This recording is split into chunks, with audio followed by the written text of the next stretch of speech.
Good evening and welcome to the BBC News at 6. Almost 6 million people are now waiting for routine hospital treatment in England, the highest level since records began. The head of the NHS Confederation has warned that unprecedented demand could compromise patient safety, with the ambulance service in particular coming under extreme pressure. 5.83 million people in England are now waiting to start treatment on the NHS, the highest number since records began nearly 15 years ago. The ambulance service is under its highest state of alert. Latest figures show the average response time for urgent calls like heart attacks and strokes is nearly 54 minutes. The target is 18. Last month, more than 1 million 999 calls were answered in England, a record number. It's a picture being reflected across the rest of the UK too. Governments in all 4 UK nations say they are aware of the challenges and are doing their best to support services. Here's our health correspondent, Sophie Hutchinson. Across the length and the breadth of the UK, ambulances are queuing, unable to hand over the sick and injured patients they have on board because hospitals have no room.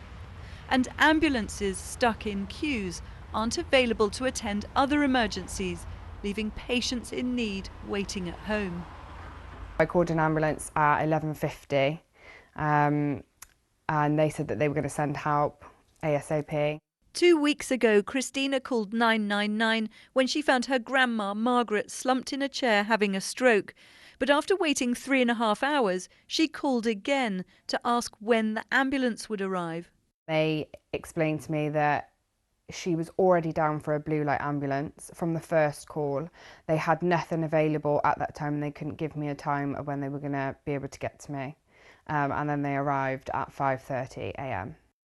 Her grandma then queued for 3 hours outside hospital, taking her wait for care to around 9 hours, which meant she was out of time to receive medication to reverse the damage done by the stroke.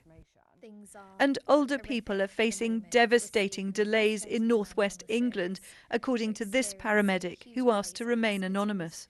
I've been out to people who've been on the floor for an excess of 20 hours and we've just not had the resource to go to them. And that's not because we don't care, it's just because we physically haven't got anybody to go. Do you think people are losing their lives because of the delays at the moment? Absolutely. We know of stories of people dying in the back of ambulances where we've not been able to offload at hospitals. We've got experiences of going out to people who, if we'd have got to them a little bit quicker, we could have started treatment and potentially the outcome could have been different. North West Ambulance Service has said it's increasing the numbers of available ambulances and taking on additional staff in its 999 call centres. All 14 ambulance services in the UK have escalated to the highest level of alert, and some have even gone beyond, like South Central, which recently declared a critical incident when managers said the service became unsafe. For the last 3 months, these handlers have answered an additional 21,000 999 calls compared to 2 years ago. And just before the critical incident was declared here, instead of having an average of 20 patients waiting for an ambulance, they had 120 patients waiting. And have you got the pain in the chest at the moment? South Central has now asked the government for military support. Armed forces have helped ambulance services in other parts of England, Wales and Scotland and have supported hospitals in Northern Ireland. And hospitals are also under immense pressure in other parts of the UK, with record waits for non-urgent treatment. Things are already very, very difficult in the health service. It is compromising patient safety. It is compromising quality of service. We've put extra funding in, £5.4 billion, for this winter period, just to basically help with the processes, help to get extra staff in, and also help more ambulance staff. But of course, it's difficult to do that at short notice. Governments in all parts of the UK say they're aware of the challenges and are doing their best to support ambulance services. But with winter coming, the pressure is likely only to get worse. Sophie is with me now. There's a great deal of concern from both patients and from doctors. What can be done, though? Well, there is this huge concern. I think many people I've spoken to who work in the NHS say they're extremely worried about what's going to happen over the next few months. In fact, one woman told me that she was dreading it. The NHS isn't just facing a busy time, it is facing pressure like never before. Many people have never seen pressure like this in their entire careers. There's been a huge rise in demand. 999 calls are up by over a quarter from 2 years ago, and we've just seen the busiest October ever in A&E. And we're only in November. The winter is notoriously the most difficult time for the NHS, with January really being the pinnacle of that. And what the solution is, well, the military, we've seen they've helped out. They're able to drive ambulances, for example, and support staff. NHS staff are also being asked to take on additional shifts, but many of them are exhausted. And what the NHS really needs at the moment are additional staff, doctors, nurses and paramedics to fill those shifts. But they take years to train, and so there are no easy solutions. Sophie Hutchinson, thank you. Welcome to Wales Today. I'm Lucy Owen. The headlines. Doctors at Betsy Cadwallader Health Board call for action over dangerous working practices. They say patients have been dying due to overcrowding. Staff are exhausted, overcrowding, people dying in ambulances, and I feel that now there needs to be a full inquiry into the workings of this health board. The Wales Ambulance Service has confirmed the current situation is putting patients at risk, and it would welcome military support this winter. Good evening. It's no secret the NHS in Wales is facing unprecedented levels of pressure heading into the winter months. And doctors at one health board have called for action over what they say are dangerous working practices. Letters sent to Betsy Cadwallader Health Board from doctors say patients have been dying in ambulances and waiting rooms due to overcrowding. It comes as the Welsh Ambulance Service say the current situation is putting patients at risk. Brendan Williams reports. When she was found on the floor after a fall, an ambulance was called for Gareth Owen's 77-year-old mother, Barbara. Expecting her to be seen by doctors quickly due to the threat of sepsis, Gareth was shocked to find her waiting 12 hours outside Wrexham Maylor Hospital.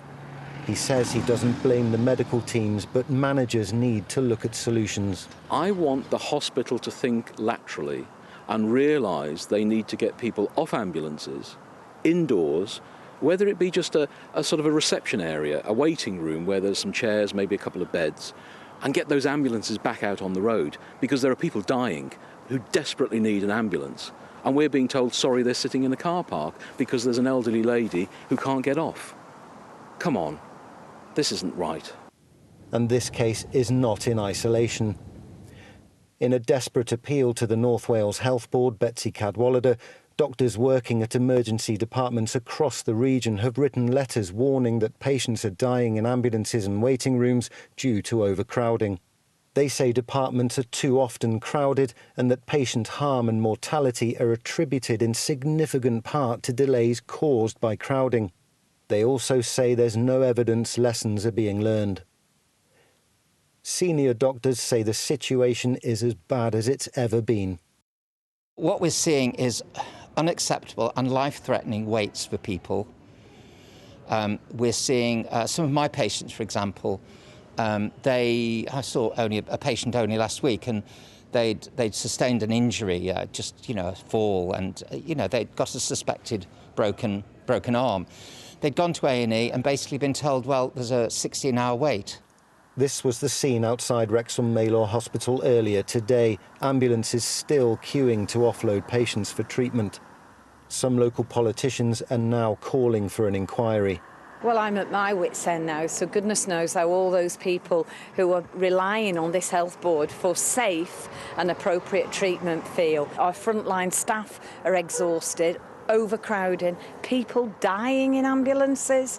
I'm really concerned, and to me they were brought out as special measures just before the election, and I feel that now there needs to be a full inquiry into the workings of this health board.